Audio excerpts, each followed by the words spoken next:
Welcome back. Couple of things I want to talk with Greg Jennings I'm really interested on. So when the Cowboys traded for Amari Cooper, I liked the move. I said, listen, they need a receiver. He's better probably than the guy they would get, and they don't have a first-round pick, so they need one. They don't have a pick till the second round if they give up Amari. So the whole thing worked for me, and I liked Amari Cooper. But he now leads the NFL since he arrived in Dallas in touchdowns and yards. I thought he was worth the pick, and I liked the move. But I got to be honest, I didn't think he'd have this influence. Did you? Before I answer this question, you don't like icing, but this icing tastes real good right now, don't it? I said this to Chris Carter yesterday. The NFL, you can't hit a receiver over the middle, and every non-catch is a catch. Receivers, they're more valuable now. They are. Well, and when it comes to Amari Cooper, you just mentioned Chris Carter. I have to definitely give him credit because when I was on First Things First, and we talked about this when it first happened, I was a little questionable about what Amari Cooper was going to do because of what he had done in his recent years with the Raiders, with the drops, with just the down couple seasons after the 2 high Pro Bowl caliber seasons. And he was like, Greg, he reminds me a lot of you with his route running, his patience, his ability to create separation, and his run after the catch. What I'm seeing out of Amari Cooper is a very sharp, high IQ football player that is elevating his quarterback and literally exuding confidence in a young quarterback like typically we see with quarterbacks and young receivers. He's provided that for the Dallas Cowboys and Dak Prescott. And also, really good people get caught in dysfunctional companies. The Raiders are dysfunctional, and they have been now for 2 years. I've said this before. One of the reasons I chose Fox, I knew people who worked here. It's a good company. I was at a company that was increasingly dysfunctional. There are a lot of people watching this show. You've been on teams. You went to Miami from Green Bay. You walked into dysfunctional. Yes. And you weren't the same player. Dallas, for all the noise, is a pretty functional football team with a lot of good players. Oakland's a mess. Amari was a trapped employee in a bad work environment and went to a good work environment and flourished. Agreed. Everybody was saying he doesn't work. Well, he worked in Alabama. He worked his – don't tell me he doesn't have a work ethic. He worked his whole career until he got tired of the Raiders nonsense. Okay. So this is funny to me. Nobody buries the evidence like New England. So New England was situationally horrible Sunday. They were a mess. Gronk's on the field late in the game. Brady forgets the timeouts.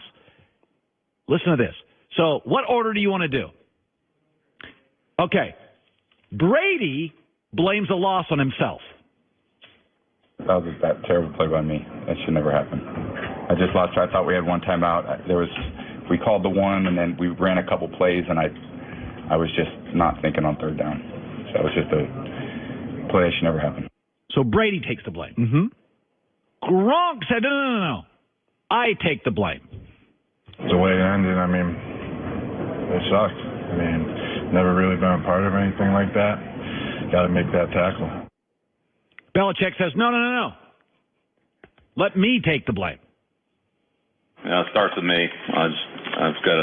We've got to play better situational football, and we'll work to try to achieve that. Here's the way you end an argument with your wife. My fault. It's completely disarming. New England ends all the drama. The Pittsburgh Steelers would have finger pointed for 2 weeks and turned this into a 6-part docu-series.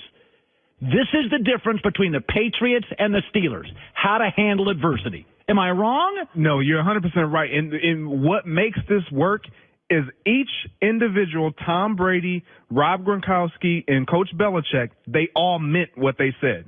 They meant, when you listen to Tom Brady, it's my fault. And he's being genuinely honest. I forgot. I thought we had a timeout. Then you go, Rob Gronkowski, I got to make that tackle. Come on, man. And then Coach Belichick, I got to be better. Like, no, it's on me. So the number one thing that they all have in common that means more than anything is winning football games.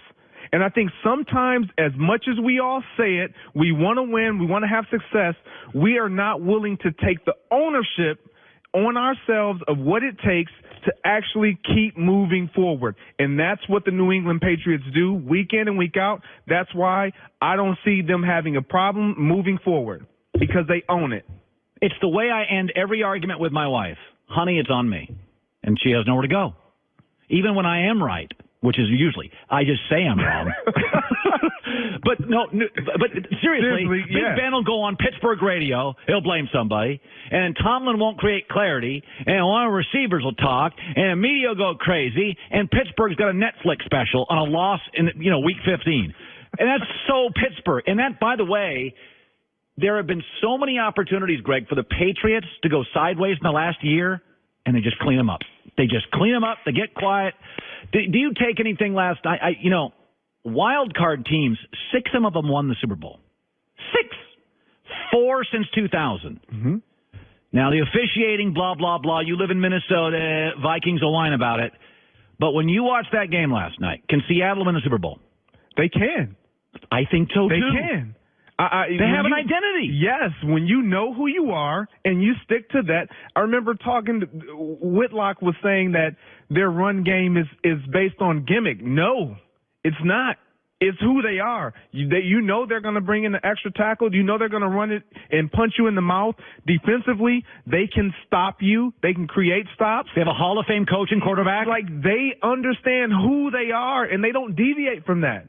And when you go into playoff football, you have to know who you are and stick to who you are, because that's what's going to come out of you, who you are. No, this is so true.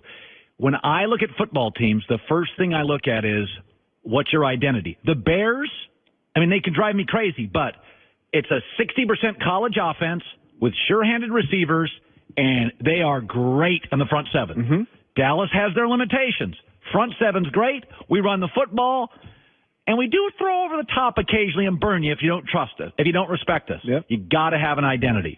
All right, that's Greg Jennings. That was good stuff today. I don't even consider you a player. You're a member of the media. Absolutely. I'm bringing you icing the next time I sit in this seat. Why don't you? Why don't you do something for me for a change? You love it. Be nice. I will bring you some icing. Peter King, Trent Dilfer, Herd Hierarchy. Fired up next.